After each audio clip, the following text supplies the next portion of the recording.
dear friends. You're staying in tune with Dr. Manju Mehta, Assistant Professor of English in Government National College, Sirsa.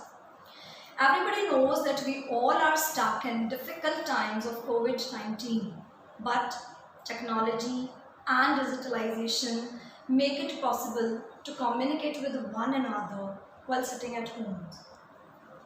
I hope you all are fine and would take this extraordinary time as an opportunity to develop your skills.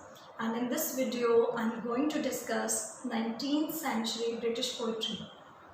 This is just an introductory video. We shall discuss the poets and the poems in my upcoming videos. The early 19th century witnessed the blossoming of great romantic poets such as John Keats, P.B. Shelley, William Wordsworth, etc. When we talk about romantic, the word evokes images of love and sentimentality, but the term romanticism has a much wider meaning in poetry. It covers the range of developments in arts, literature, music, philosophy, etc. In England, the Romantic poets were at the very heart of this movement. They were inspired by a desire for liberty and they denounced the exploitation of poor. There was an emphasis on the poor, there was an emphasis on the importance of individual, a conviction that people should ideals rather than imposed conventions and rules. Romantics discarded the rationalism and advocated the importance of expressing authentic personal feelings. They were well aware of their responsibility to their fellow men and they had a deep sense of duty to use their poetry to inspire others and to change the society. It has been said that this period is started with the publication of Lyrical Ballads in 1798, which is a collaborated work of William Wordsworth and S.T. Coleridge. 19th century was a phase when a literature was completely dominated by the British poets and writers. It was a time of brilliance as the world-famous British poets, writers, authors made their way into the world of writing. They weaved almost magic on the paper with their pens. Some of the greatest well-known British poets have their roots well in 19th century. Interestingly, era witnessed the growth and the importance of women in poetry. Emily Bronte, Elizabeth Browning, Emily Dickinson, how heroically these great women in then time showed the world how a woman could perform when given a chance. Let's discuss some important characteristics of Romanticism and here you can have a look at these points. Romanticism is characterized by its emphasis on emotion and individualism, as well as glorification of all the past and nature, preferring the medieval rather than the classical. It is a reaction to the ideas of the Industrial Revolution, the artistic, social, and political norms of the Age of Enlightenment, and the scientific rationalization of nature. In the 18th century, Romanticism is eclipsed by the Age of Enlightenment, where everything is perceived through the prism of science and reason. In the 19th century, romantic means sentimental, lyricism, and the expression of personal emotions are emphasized. Feelings and sentiments are very much present in romantic works. Romanticism was a renewal, a revolution is artistic form in paintings, literature, and theatre. In Germany and Russia, Romanticism created the national literature. it influenced the whole vision of art. It was also the origin of contemporary ideas, modern individualism, the vision of nature, the vision of the work of art as an isolated object. Romanticism represents a break with the universalistic outlook of the Enlightenment. Reason is a something universal, and the Enlightenment found its models in classical France and Rome. All men are the same because they are all reasonable. Romanticism, if a fragmentation of consciousness with no universalistic ideas left. The French Revolution was characterized by universalistic ideas such as all men are created equal. It corresponds to the philosophy of the Enlightenment. Nature became idealized as life in the country was more virtuous. Romantic poets did not talk about cities, but realists did. Nature was a source of poetic inspiration and gave a spiritual dimension to life based on the organic connection between man and nature in traditional rural society, which was dying fast because of the industrial revolution. There was a regeneration of human life destroyed by cities, an idealized vision of nature. Nature was not only peaceful and meditative, but also stormy, tempestuous, and too big for man. In Chalet's Ode to the West Wind, the poet starts by identifying himself with the wind.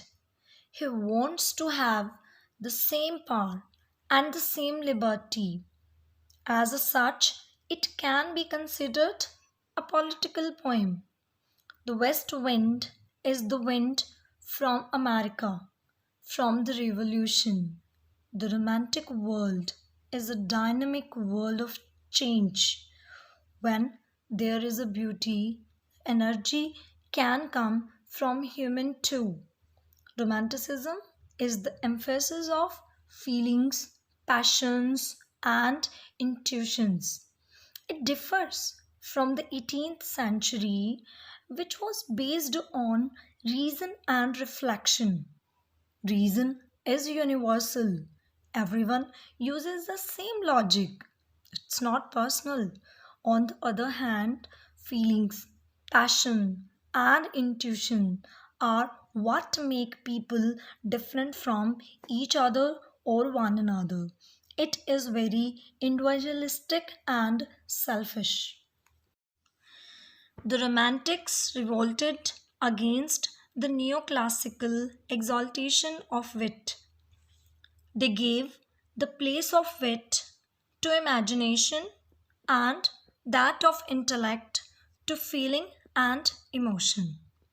Wordsworth emphasized the role of feeling and emotion in all poetry. These are his famous words.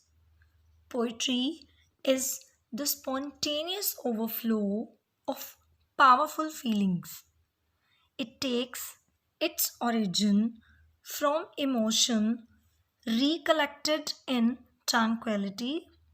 The emotion is contemplated till by a species of reaction, the tranquility gradually disappears and an emotion kindred to which was before the subject of contemplation is gradually produced and does itself actually exist in the mind. In the preface to lyrical ballads, Wordsworth wrote, each of these poems has a purpose. The feelings therein developed gives importance to action and situation, and not the action and situation to the feeling.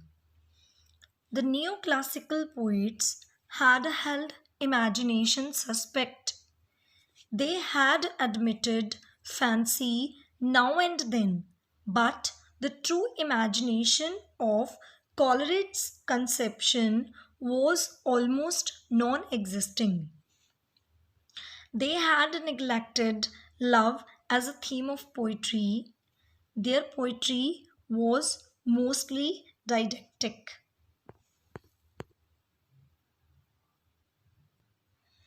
The Romantic movement in England was directed against the traditions of neoclassical poetry of schools of Dryden, Pope, and Dr. Johnson.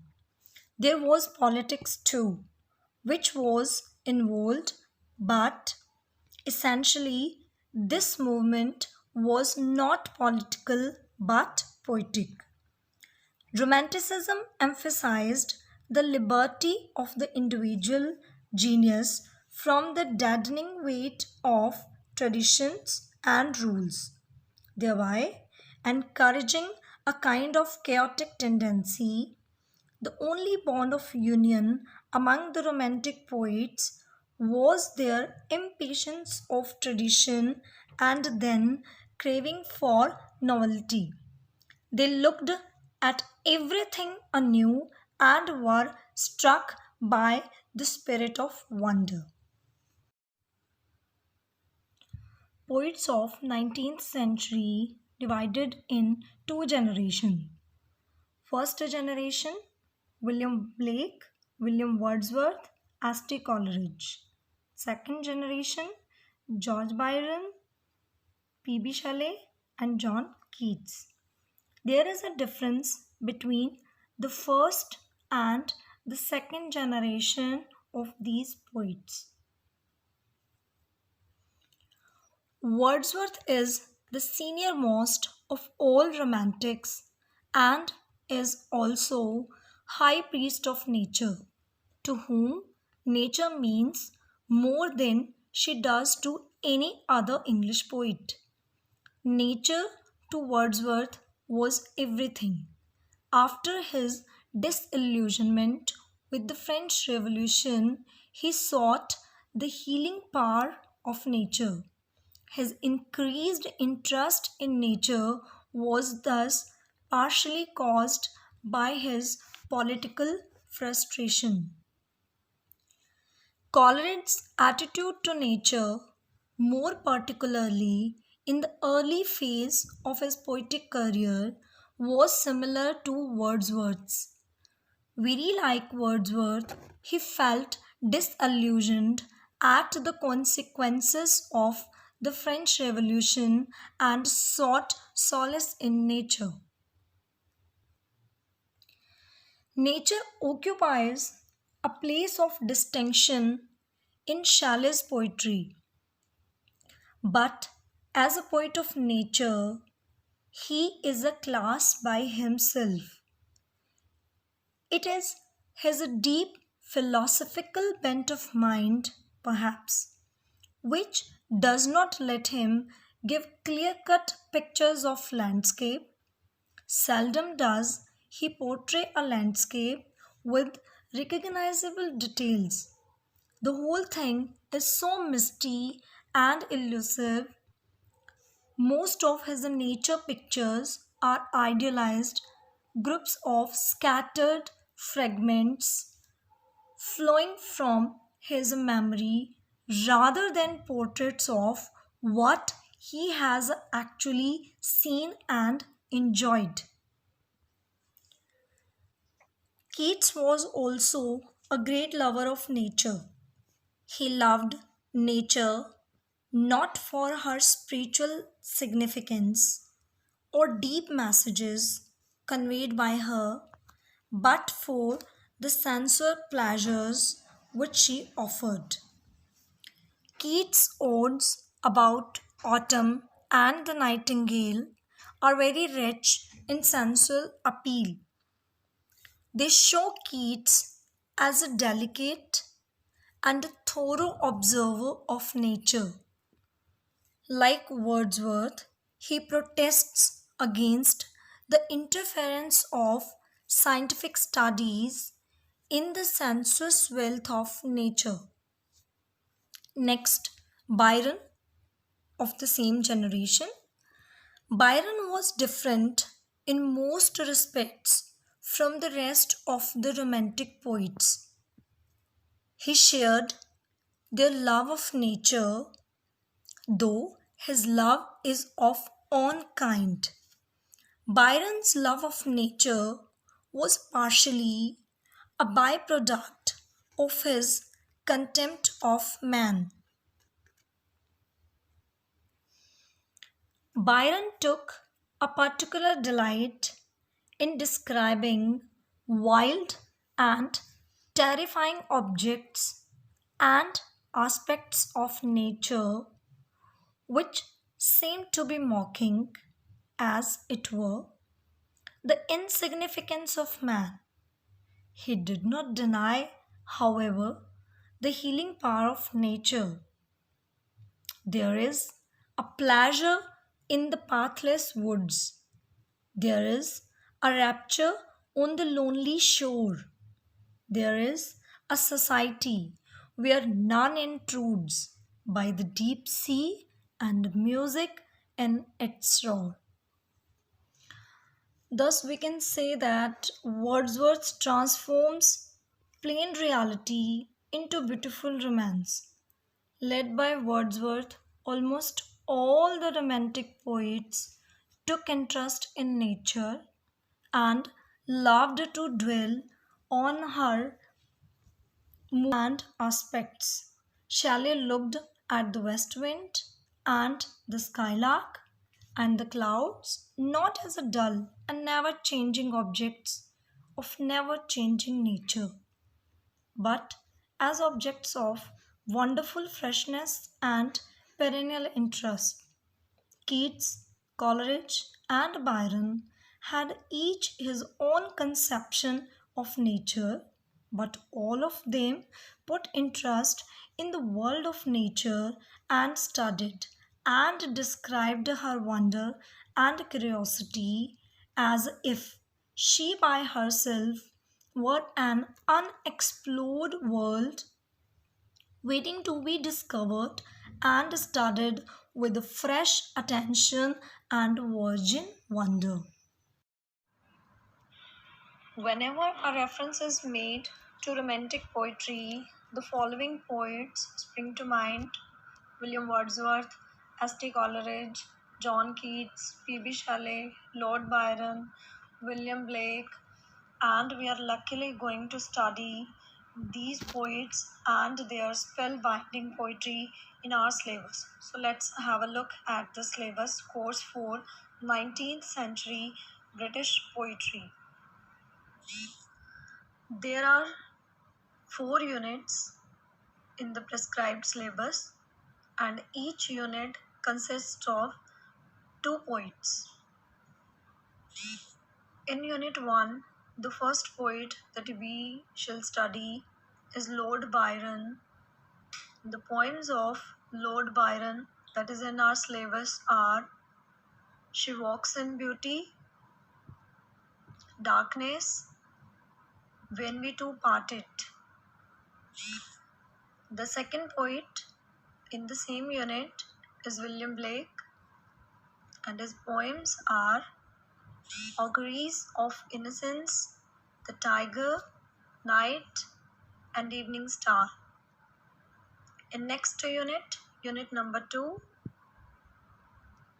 we have William Wordsworth, and the poems of William Wordsworth that included in the syllabus are Daffodils, Nutting, Solitary Reaper, The World is Too Much with Us. And the second poet In the second unit is S.T. Coleridge, and we have two poems of S.T. Coleridge in our syllabus. The first one is Dejection, an Ode, and the other is Kubla Khan. Moving to unit third, we have John Keats and the poem of John Keats. First one is Ode on a Grecian Urn, Ode to Nightingale, Ode to Autumn, and the Bright Star. Next poet in the same third unit is P.B. Shelley. The poems are To a Skylark, Ode to the West Wind, Ozymandias, and the Cloud. The last unit, unit number 4, the first poet we have in our syllabus is Alfred Tennyson, and the poem first is Ulysses, The Lotus Eater, The Lady of Shalott.